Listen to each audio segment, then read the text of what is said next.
أهلا بكم من جديد. قررت السلطات القضائية الفرنسية وضع المعارض الجزائري مراد دهينة رهن الحبس الاحتياطي في انتظار دراسة طلب تلقته من السلطات الجزائرية لتسليمه إليها. وكان الدكتور دهينة وهو عالم نووي وعضو مؤسس في حركة رشاد المعارضة اعتقل الاثنين في مطار باريس لدى عودته إلى مقر إقامته في جنيف.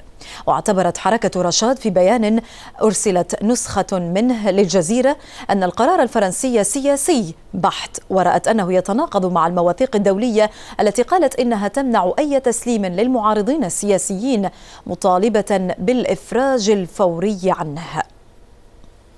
معنا من جنيف الدكتور عباس عروة القيادي في حركة رشاد المعارضة. سيد عروة، ما المستند القانوني باعتقادكم الذي تستند عليها السلطات الفرنسية في اعتقالها لمراد دهينة؟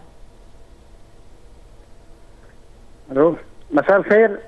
بالنسبة لحركة رشاد التي تندد بشدة بهذا الإجراء، بالنسبة لها السند القانوني ضعيف. هو إجراء يعتمد على قرار سياسي واضح، لأنه كان بالإمكان للسلطات الفرنسية أنها لا ترضخ لطلب النظام الجزائري المعروف بانتهاكاته لحقوق الإنسان، طلب تسليم معارض شريف، معارض ومقاوم من أجل إرساء دولة القانون والحكم الراشد في الجزائر بطرق لا عنفية.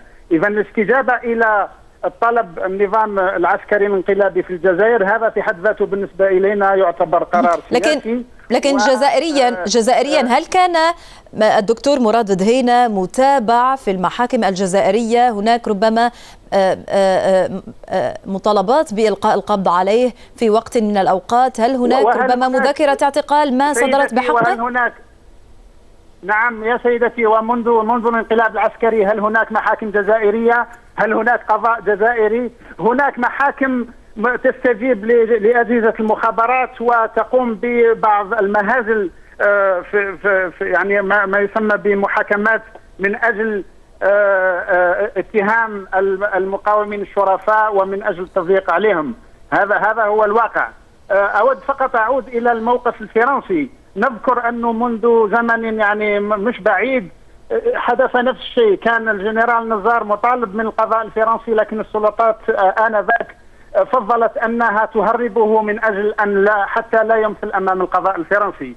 فهنا نرى أن هناك معاملة بمكيالين، ونحن نستغرب أن تقوم السلطات الفرنسية بهذا الإجراء بعد واضح جدا الربيع العربي وبعد ما أظهره العالم العربي. أشكرك جزيل الشكر عباس عروة القيادي في حركة رشاد المعارضة، كنت معنا من جنيف.